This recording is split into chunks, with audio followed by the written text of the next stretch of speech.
The ants, Al-Naml. In the name of God, the most gracious, the most merciful. Ta-seen. These are the verses from the Quran, a book that makes things clear. It is guidance and good news for the believers who pray regularly and pay obligatory alms and have firm faith in the hereafter. We have made those who do not believe in the hereafter feel their actions appear good to them, so they wander blindly. They are the ones who will have the worst of punishment, and in the hereafter they will be the greatest losers. You have received this Quran from the one who is all-wise, all-knowing. Tell of Moses, who said to his family, "I have seen a fire. I will bring you news from there, or a burning brand for you to warm yourselves." When he came up to it, a voice called out, "Blessed be whoever is near this fire, and whoever is around it. Glory be to God, Lord of the universe." Moses, "I am God, the powerful, the wise. Throw down your staff." But when he saw it moving like a snake, he turned and fled. Moses, "Do not be afraid. The messengers need have no fear in my presence. As for those who do wrong and then do good after evil, I am most forgiving, most merciful. Now put your hand inside your cloak next to your bosom, and it will come out shining white, without any blemish. This will be one of the 9 signs for Pharaoh and his people, for truly they are a rebellious people. But when our signs came to them in all their clarity, they said, 'This is clearly sorcery,' and they persisted in rejecting them wrongfully and arrogantly, while in their hearts they were convinced of their truth. Observe then how evil was the fate of the evildoers. We bestowed knowledge on David and Solomon, and they both said, 'Praise be to God who has exalted us above many of his believing servants.' Solomon succeeded David. He said, 'Know, my people, that we have been taught the speech of birds and endowed with all good things. Surely this is God's manifest grace.' Solomon's hosts of jinn and men and birds were all gathered together in his presence and were ranged in battle order. And when they came to the valley of the ants, one ant said, 'Ants, go into your dwellings in case Solomon and his hosts inadvertently crush you.' Solomon smiled broadly at its words and said, 'Lord, inspire me to be thankful for the blessings you have granted me and my parents, and do good deeds that please you, and include me by your grace among your righteous servants.' Then Solomon inspected the birds and said, 'How is it that I do not see the hoopoe? Is he absent then? I shall surely punish him severely or order him to be executed, unless he gives me a good reason for his absence.'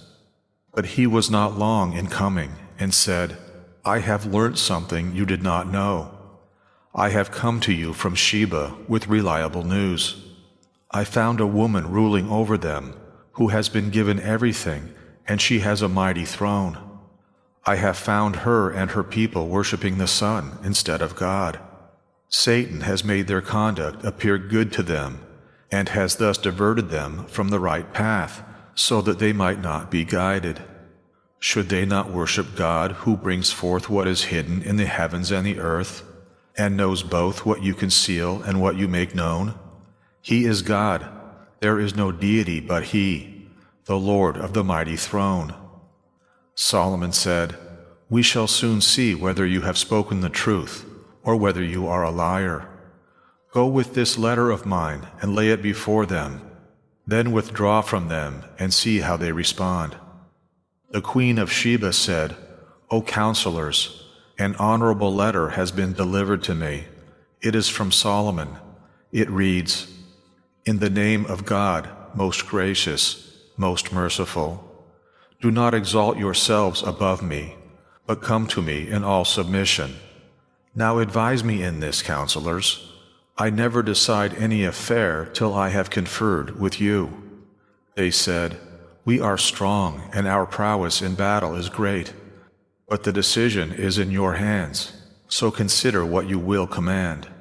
She said, "Surely, when mighty kings invade a country, they despoil it and humiliate its noblest inhabitants. These men will do the same, but I shall send them a present, and see with what reply my envoys will return." So when the envoy came to Solomon, he said, "What? Are you offering me wealth? But that which God has given me is better than that which he has given you. Yet you rejoice in your gift. Go back to them. We shall most certainly come upon them with forces which they will never be able to withstand, and shall most certainly cause them to be driven from their lands, disgraced and humbled." Solomon then said, "O counselors, which of you can bring me her throne before they come to me in submission?" A demon from among the jinn said, "I will bring it to you before you get up from your seat. I am strong and trustworthy enough to do it." But one of them who had some knowledge of the book said, "I will bring it to you in the twinkling of an eye." When Solomon saw it placed before him, he exclaimed, "This is by the grace of my Lord, to test whether I am grateful or ungrateful. Whosoever is grateful, it is for the good of his own self. And whosoever is ungrateful, then surely my Lord is self-sufficient and generous." He said, "Disguise her throne. We shall see whether or not she will recognize it." When she came to Solomon, she was asked, "Is your throne like this?" She replied, "It looks as though it were the same, and we had been given knowledge of your power before this, and we have already submitted." And that which she used to worship beside God had stopped her from believing, for she came of a disbelieving people. Then she was bidden to enter the palace, but when she saw it, she thought it was a deep pool of water and bared her legs. But Solomon explained, "It is just a palace paved with glass." And she said, "My Lord, I have wronged myself. Now I submit myself along with Solomon to God, the Lord of the universe."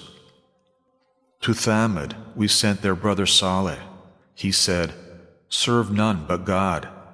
But they divided themselves into two factions, contending with one another.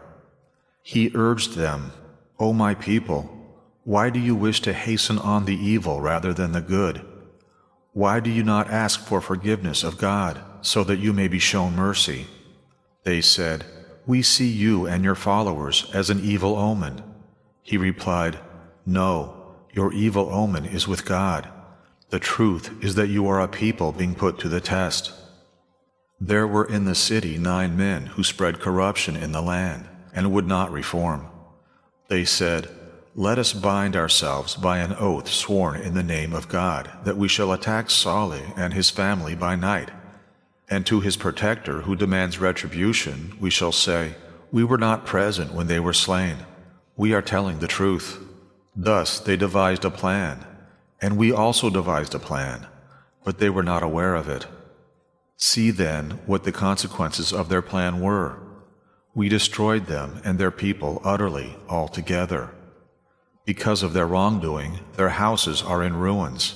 In that surely there is a sign for people who have knowledge. And we saved those who believed in and feared God. And tell of Lot. He said to his people, "Will you commit evil knowingly?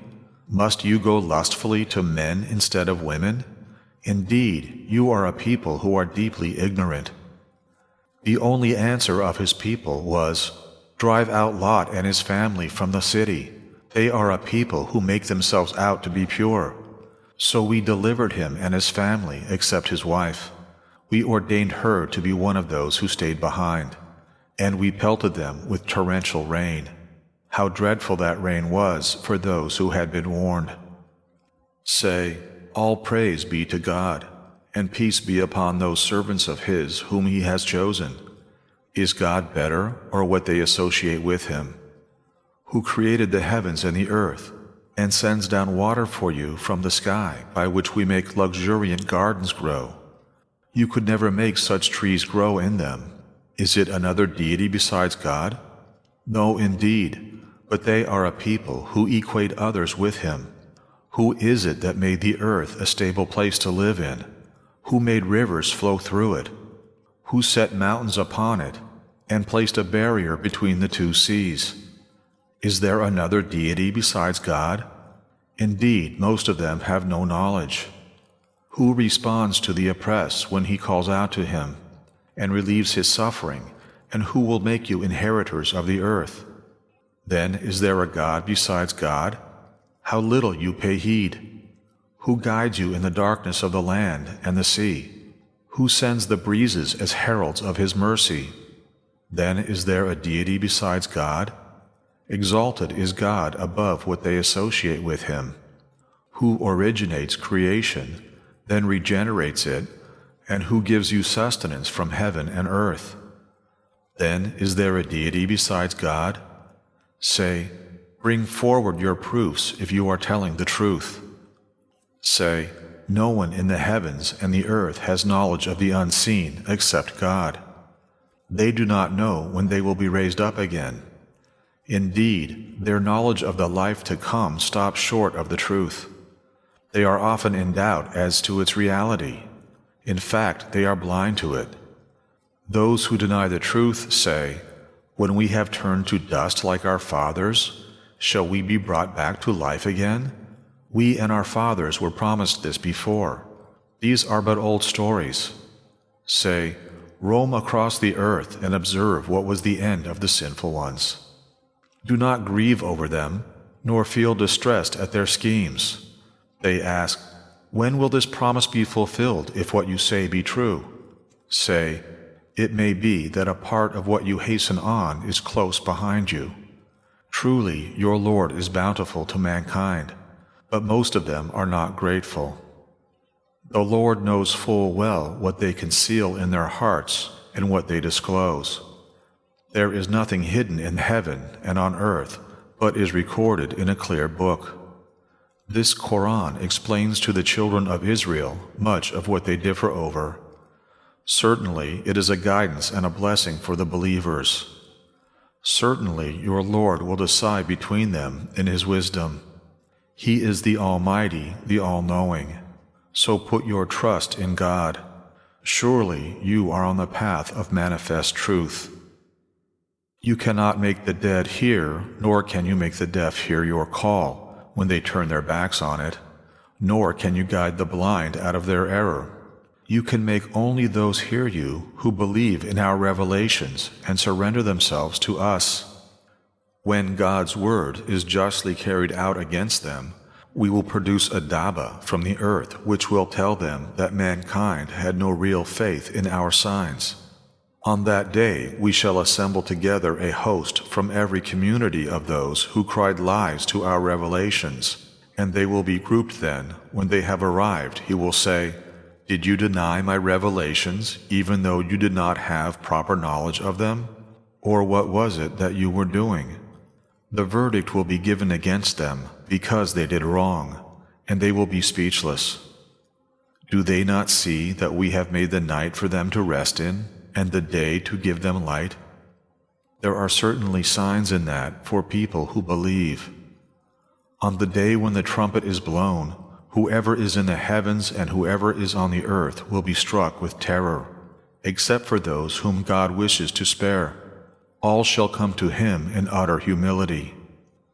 You see the mountains and think them firmly fixed, but they shall pass away as the clouds pass away. Such is the work of God, who has ordered all things to perfection. He is fully aware of what you do. Whoever does a good deed shall be rewarded with what is better, and will be secure from fear of that day.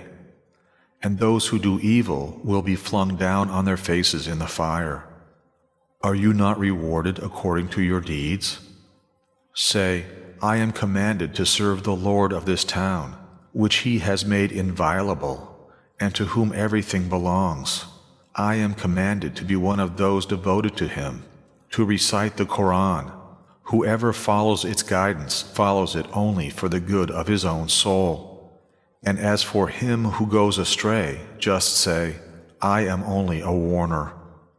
Then say, Praise be to God, He will show you His signs, and you will recognize them. Your Lord is not unaware of what you do.